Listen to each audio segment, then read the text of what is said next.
Good morning students. आज इस video में आपको डिटर्मिनेट जो चैप्टर चल रहा है उसके एक्सरसाइज 4.6 का सॉल्यूशन मिलेगा।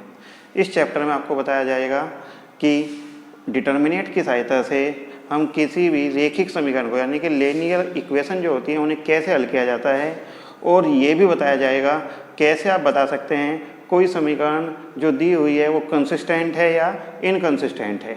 तो आइए चलते हैं। सबसे पहले इसके बारे में बताते हैं कि कंसिस्टेंट और इनकंसिस्टेंट का आपको कैसे पता चलेगा। देखिए, सबसे पहले आपको ए में मैट्रिक्स जो मिलेगी उसका आपको डिटर्मिनेट निकालना पड़ेगा। यदि 3 इसके स्टेप हैं, फर्स्ट सेकंड थर्ड। यदि ए की डिटर्मिनेट वैल्यू 0 के बराबर न आए तो ए इज इन्वर्टेबल, तो ए का व्युत्क्रम संभव है और इसका यूनिक सॉल्यूशन हो सकता है। जो आपको सिस्टम दिया हुआ है रेखिक समीकरण का, उसका एक अद्वितीय हल होगा और ये एक कंसिस्टेंट निकाय होगा यानी कि संगत होगा। तो फिर दोबारा से सुनेंगे, यदि ए का डिटर्मिनेट नॉट इक्वल टू 0, तो यहाँ से हमें 3 बातों का पता चलता है कि ए इज इन्वर्टेबल यानी कि जो आपको डिटर्मिनेट दिया हुआ है या जो आपको मैट्रिक्स दिया है उसका व्युत्क्रम संभव है। दूसरा, जो आपको समीकरण दी हुई है उनका यूनिक सॉल्यूशन है यानी कि उनका एक अद्वितीय हल है। और तीसरी बात पता चलती है कि वो कंसिस्टेंट है यानी कि संगत है। दूसरी बात आप देखते हैं, यदि ए का डिटर्मिनेट 0 आ जाए तब आपको एडजॉइंट ए और बी की मल्टीप्लिकेशन निकालनी पड़ेगी। ध्यान देंगे, यदि ए का डिटर्मिनेट 0 आ जाए तो एडजॉइंट ए और बी की मल्टीप्लिकेशन निकालनी पड़ेगी। यदि ये भी 0 आ जाता है तो इससे पता चलता है ए इज नॉट इन्वर्टेबल। इससे ये पता चल जाएगा कि ए नॉट इन्वर्टेबल है यानी कि इसका व्युत्क्रम संभव नहीं है और ये असंगत है, इनकंसिस्टेंट है तथा इसका कोई सॉल्यूशन नहीं है। तीसरी कंडीशन, यदि ए का डिटर्मिनेट 0 आ जाता है और एडजॉइंट ए इंटू बी ये नॉट इक्वल टू 0 आता है।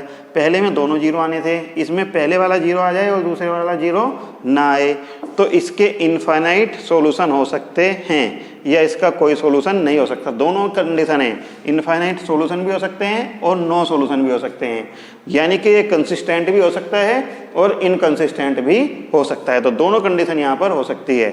यहाँ पर कंसिस्टेंट होगा यदि ए नॉट इक्वल टू 0, यदि ए बराबर 0 एडजॉइंट ए इंटू बी बराबर 0 तो इनकंसिस्टेंट, और यदि ए बराबर 0 adjoint A into B not equal to 0 तो कंसिस्टेंट भी हो सकता है और इनकंसिस्टेंट भी। और व्युत्क्रम है या नहीं इसका कैसे पता चलता है, यदि ए का मॉडुलस जो डिटर्मिनेट वैल्यू है नॉट इक्वल टू 0 तो ये व्युत्क्रम है यानी कि इन्वर्टेबल है इसका पॉसिबल, और यदि ये 0 के बराबर आ जाए तो आप लिख दीजिए it A is non invertible यानी कि ये एक अव्युत्क्रमणीय है। और सॉल्यूशन है या नहीं, यदि ए का modulus equal to not equal to 0 है तो यूनिक सॉल्यूशन है, और यदि ये दोनों 0 हैं तो क्या आ जाएगा, नो सॉल्यूशन, इसका कोई हल संभव नहीं है। आइए देखते हैं कैसे। क्वेश्चन नंबर 1 की ओर बढ़ते हैं। सबसे पहले आपको जो मैंने तीनों बातें बताई हैं याद करनी है, इसके बाद आपके सभी क्वेश्चन बड़ी आसानी से हो जाएंगे। क्वेश्चन नंबर 1 to 6, 1 से लेकर 6 तक पूछा गया है। बताइए कि जो आपको लीनियर इक्वेशन दी हुई हैं ये कंसिस्टेंट हैं या इनकंसिस्टेंट है। तो देखते हैं क्वेश्चन नंबर 1। क्वेश्चन नंबर 1 में बताया है x + 2y = 3, दूसरी equation equal to 2, x + 2y = 2 और 2x + 3y = 3, 2x + 3y = 3। एक ये इक्वेशन, 2 इक्वेशन दी हैं, इससे पूछा गया है कि बताइए ये कंसिस्टेंट है या इनकंसिस्टेंट है यानी कि संगत है या असंगत है। तो कैसे पता चलता है, सबसे पहले यहाँ से आप मैट्रिक्स बना लेते हैं। मैट्रिक्स कैसे बनेगी, जो इसके कोफिशिएंट हैं x और y के, इनसे x का कोफिशिएंट 1, y का 2, यहाँ पर x का 2, यहाँ पर y का 3। तो सबसे पहले जो आपको समीकरण निकाय दिया हुआ है उससे आप A मैट्रिक्स तैयार करेंगे। अब आप इसका डिटर्मिनेट फाइंड करेंगे। कीजिए डिटरमाइन, 3 से गुणा करके क्या हो जाएगा, 3 - 4 बराबर क्या आ गया, -1, नॉट इक्वल टू 0, 0 के बराबर नहीं आया। तो क्या मतलब हो गया, इसलिए हम 2 रिजल्ट निकाल सकते हैं, ये संगत है। संगत का मतलब होता है कंसिस्टेंट है, कंसिस्टेंट। एक बात तो ये पता चल गया, अगर सॉल्यूशन पूछता इसका एक यूनिक सॉल्यूशन है, हालांकि पूछा नहीं है लेकिन आप लिख सकते हैं, और ये भी लिख सकते हैं A is invertible, A is invertible यानी कि इसका व्युत्क्रम संभव है, हम इसका व्युत्क्रम फाइंड कर सकते हैं। इन्वर्टेबल, ये देखिए इससे पता चलेगा व्युत्क्रम है और कंसिस्टेंट। तो 1 to 6 क्वेश्चन सभी इसी प्रकार के हैं। सबसे पहले आपको मैट्रिक्स बनानी है, उसकी डिटर्मिनेट फाइंड करनी है। देखिए एक और क्वेश्चन बताता हूँ मैं, क्वेश्चन नंबर 2 बिल्कुल ऐसा ही है। एक इक्वेशन दी है आपको 2x - y = 5 और x + y = 4। यही पूछा गया है कि जो गिवन सिस्टम ऑफ इक्वेशन है बताइए कंसिस्टेंट है या इनकंसिस्टेंट है। तो सबसे पहले मैंने आपको क्या बताया, ए मैट्रिक्स तैयार करेंगे 2 - 1 1 1। अब आप इसकी डिटर्मिनेट वैल्यू फाइंड करेंगे, 2 1 जा 2 माइनस माइनस प्लस बराबर 3, नॉट इक्वल टू 0 आया। जिस प्रकार ये भी नॉट इक्वल टू 0 आया, ये भी, तो आप क्या कह सकते हैं, ए इज इन्वर्टेबल, यानी कि ए का व्युत्क्रम संभव है। ये एक व्युत्क्रम नहीं है, यानी कि इसका व्युत्क्रम ज्ञात किया जा सकता है, ए इज इन्वर्टेबल। और एक बात और बता सकते हैं यहीं से, the given system is consistent, और ये क्या है, कंसिस्टेंट है, यानी कि संगत है, कंसिस्टेंट। तो हमें ये भी पता चल गया ये इन्वर्टेबल है, और ये भी पता चल गया ये क्या है, कंसिस्टेंट है। The given system of equation is consistent. आइए तीसरे क्वेश्चन की ओर बढ़ते हैं। क्वेश्चन नंबर 3 है, बिल्कुल सेम यही क्वेश्चन है। देखते हैं, x + 3y = 5, x + 3y = 5, और दूसरी इक्वेशन है 2x + 6y = 8, 2x + 6y = 8। Question number 3 क्या बताया है मैंने, सबसे पहले आप a निकालेंगे। a क्या होता है, मैट्रिक्स बनाते हैं 1 3 2 6, ये मैट्रिक्स बन गई। इसके बाद मैंने क्या बताया है, इसकी डिटर्मिनेट वैल्यू फाइंड करते हैं, 6 - 6 = 0। अब ये देखिए 0 आ गया, तो इसका मतलब क्या है, a is non invertible, invertible. इसका मतलब ये हो गया कि a एक अव्युत्क्रमणीय मैट्रिक्स है, ठीक है, यानी कि इसका व्युत्क्रम संभव नहीं है। लेकिन अभी ये नहीं पता चला कि कंसिस्टेंट है या इनकंसिस्टेंट है। इसके लिए मैंने आपको बताया था एडजॉइंट ए निकालना पड़ता है। तो एडजॉइंट ए के लिए सबसे पहले अब आप क्या निकालेंगे, आप a11 a11 6 a12 1 1 और 2 माइनस का 2, आगे बढ़िए a21 2 1 माइनस का 3। आपको पता होगा कैसे निकाला जाता है, जो इवन प्लेस पर हैं उनके साइन चेंज नहीं होते, जो ऑड प्लेस पर होते हैं उनके साइन चेंज होते हैं। a22 दूसरी रो और दूसरा कॉलम क्या बच गया, a। इससे एक मैट्रिक्स तैयार होता है 6 - 2 - 3 1। अब आपका एडजॉइंट निकल जाएगा। एडजॉइंट a क्या होता है, c का ट्रांसपोज परिवर्त 6 - 3 - 2 1। तो एडजॉइंट ए निकल गया, लेकिन अभी भी आप नहीं बता पा रहे कि कंसिस्टेंट है या इनकंसिस्टेंट। इसके लिए आपको एडजॉइंट ए की मल्टीप्लिकेशन करनी पड़ेगी बी में। अब यहाँ प्रश्न उठता है कि बी क्या है। बी वैल्यू होती है जो आपको समीकरण दी होती है, उनके जो सामने वाली राशि होती है वो बी होती है। आप शुरू में ही लिख सकते हैं बी बराबर क्या होता है, 5 8। मैट्रिक्स तो ए के जो बनी है वो एक्स और वाई के कोफिशिएंट से बनी है, और जो इसमें कांस्टेंट टर्म होती है उससे क्या बनता है हमारा बी।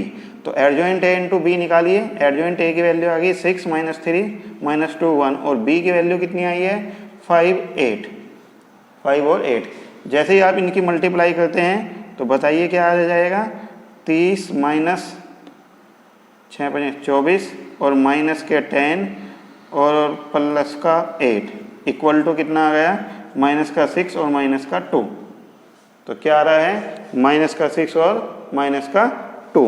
तो माइनस का 6 - 2 आ गया, लेकिन प्लस का 6 है, सॉरी 6 और -2 आ गया, लेकिन ये नॉट इक्वल टू 0 आया, 0 के बराबर नहीं आया।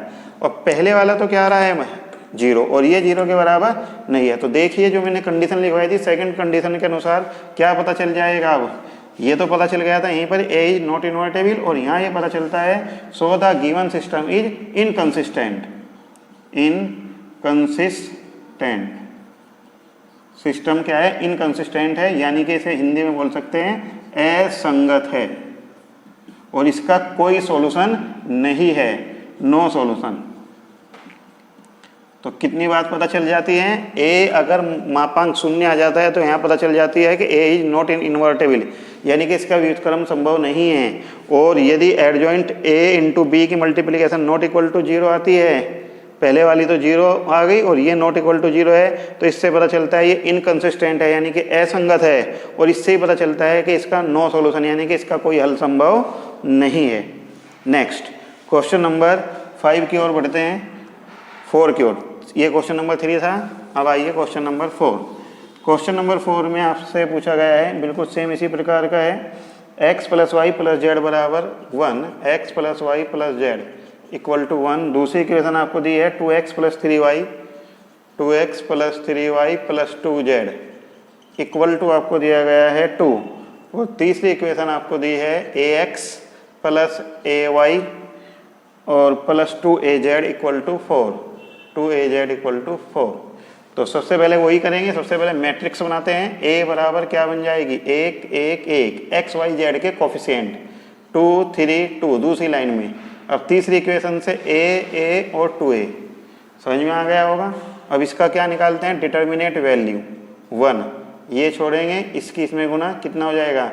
6a - 2a, बीच वाला टर्म माइनस का होता है।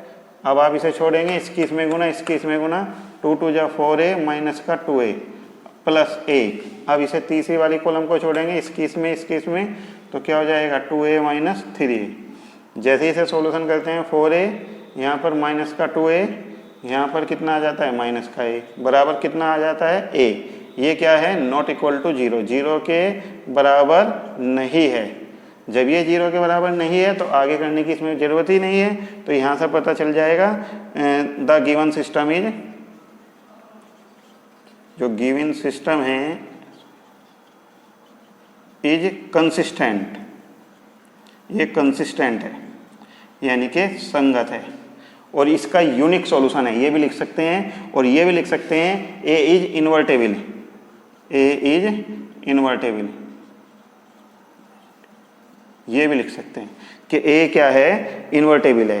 तो ए की बात से बहुत चीज़ पता चल जाती है कि ए इज इन्वर्टेबल है, व्युत्क्रम संभव है, कंसिस्टेंट है और इसका यूनिक सॉल्यूशन है।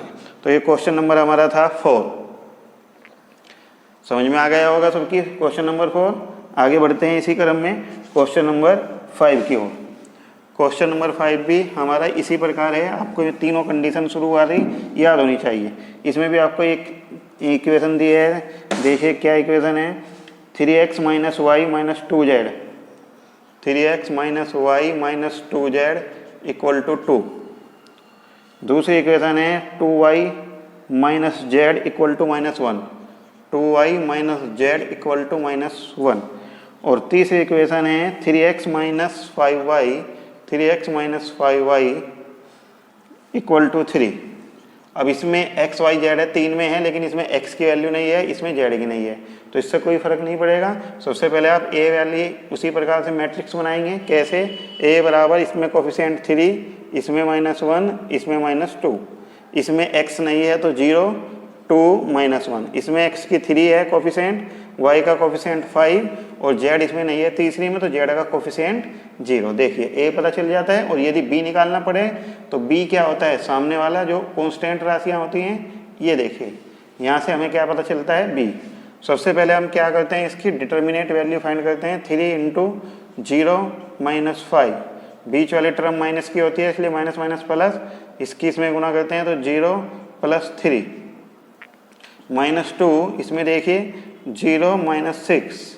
जैसे ही इसे हल करते हैं तो 5 या 15 प्लस के 3 और 6 दूनी 12, क्या आ गया? ये 0 आ गया। अगर a की डिटर्मिनेट वैल्यू 0 आ जाती है तो आप क्या लिखते हैं? a is non invertible, a is not invertible, यानी कि ये अव्युत्क्रमणीय है, अव्युत्क्रमणीय, इसका व्युत्क्रम संभव नहीं है।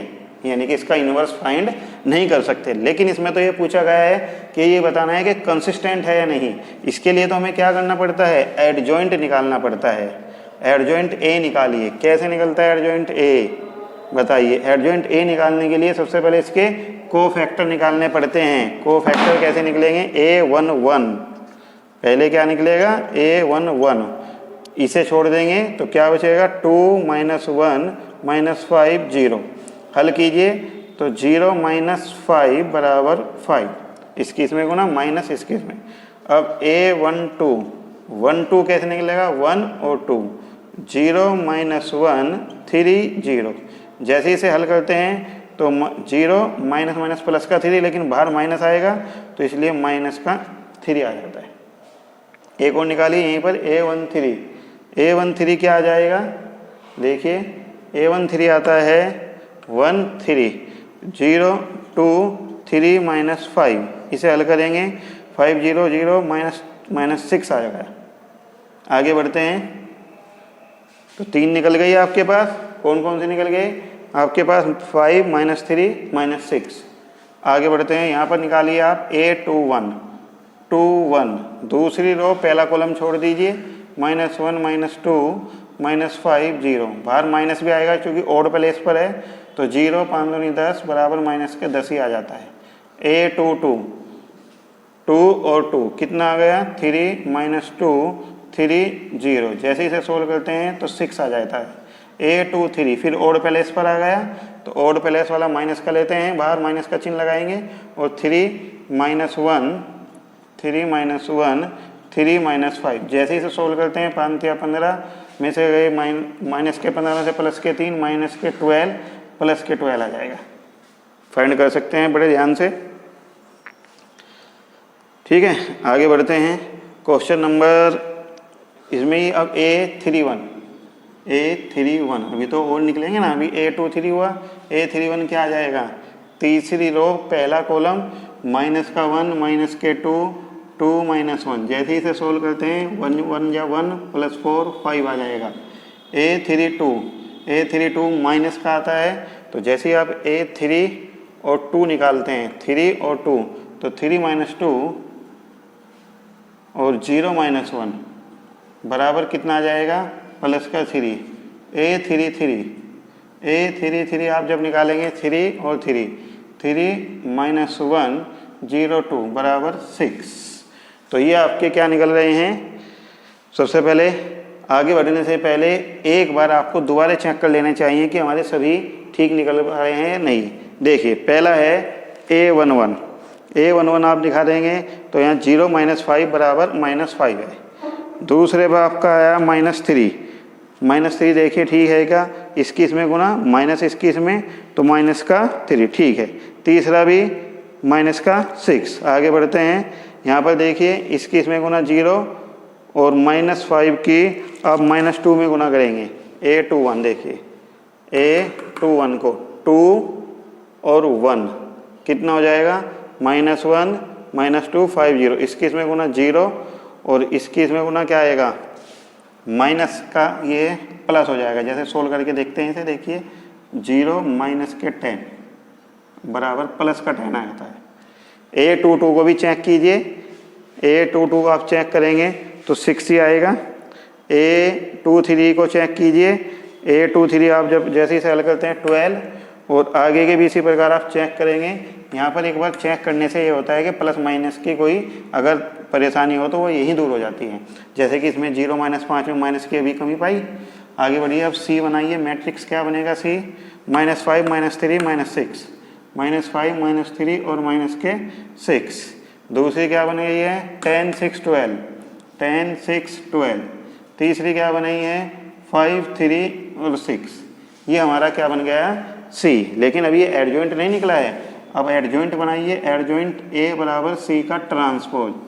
तो जैसे आप C का ट्रांसपोज लिखेंगे तो क्या आ जाएगा, देखिए शायद आपको यहाँ दिखाई ना दे, इसलिए इसका C का ट्रांसपोज मैं ऊपर लिखता हूँ। यहाँ से ये मिट होकर यहाँ से आप दोबारा से बड़े ध्यान से देखेंगे। एडजॉइंट A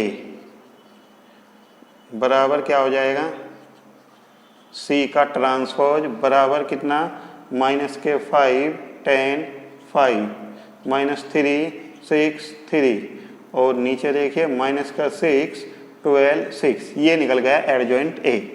अभी भी नहीं पता चला है ये कंसिस्टेंट है या नहीं है। इसके बाद आपको क्या करना होता है, एडजॉइंट ए की मल्टीप्लाई बी में करनी पड़ती है। एडजॉइंट ए आपके पास है ये 10 6 12 5 3 6 और बी की वैल्यू आपको पता है 2 -1, ये निकाल रखी है। अब आपको इनकी मल्टीप्लाई करके देखनी है। यदि ये मल्टीप्लाई आपकी क्या आ जाए, नॉट इक्वल टू 0 आ जाए, तो ये क्या हो जाएगा, असंगत। देखिए गुना कीजिए, 5 2 जा 10 माइनस के 10 प्लस के 15 माइनस के 10 माइनस के 6 3 2 जा माइनस के 6 प्लस के 9। तीसरा कीजिए, 6 दूनी 12 माइनस के 12 और प्लस के 18। जैसे ही आप इसे हल करते हैं 10 और 10 20 में से 15 गए माइनस के 5, 6 और 6 12 में से 3 गए माइनस के 3 और 12 और 12 24 में से गए 18 तो माइनस के 6, नॉट इक्वल टू 0। तो ये आपका क्या है, 0 के बराबर नहीं आया। तो आप क्या समझ गए, अब क्या है ये बताइए, क्या लिख सकते हैं। इसलिए ये इनकंसिस्टेंट है, इनकंसिस्टेंट, यही हमारा आंसर है। ये पूछा गया था कि आप बताइए जो गिवन इक्वेशन दी हुई है, आपको एक सिस्टम दिया गया है, युगपत समीकरण का निकाय दिया हुआ है, तो ये संगत है या असंगत है। तो आपने क्या बताया, ये इनकंसिस्टेंट है यानी कि असंगत है।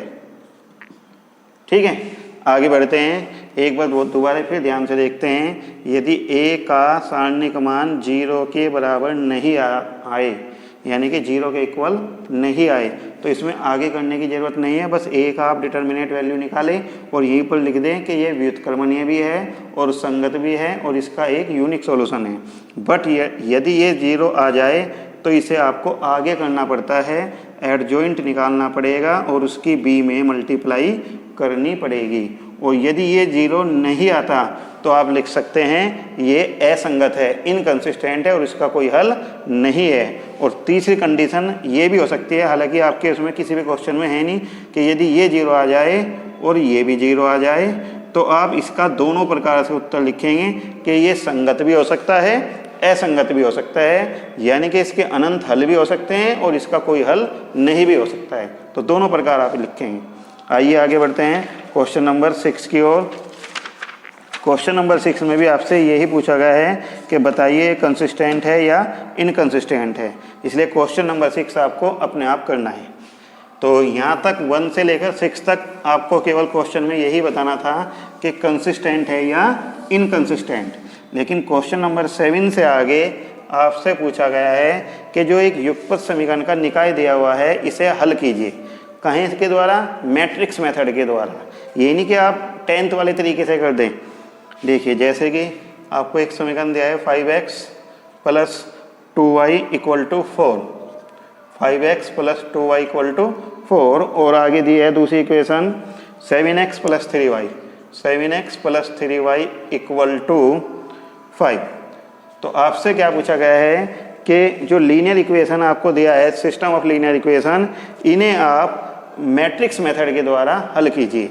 मैट्रिक्स मेथड के द्वारा यानी कि मैट्रिक्स के द्वारा, ये नहीं कि इनके कोफिशिएंट बराबर किए करके और घटा सकते हैं जैसा कि 10th क्लास में हम करते थे।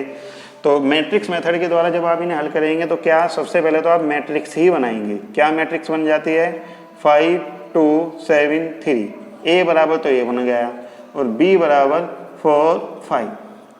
अब इसका सॉल्यूशन निकालने से पहले आपको ये देखना चाहिए कि इसका सॉल्यूशन संभव भी है या नहीं, यानी कि ये इन्वर्टेबल है या नहीं।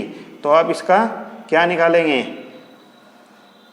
डिटर्मिनेंट निकालिए। 5 3 जा 15 माइनस 14 बराबर 1, नॉट इक्वल टू 0।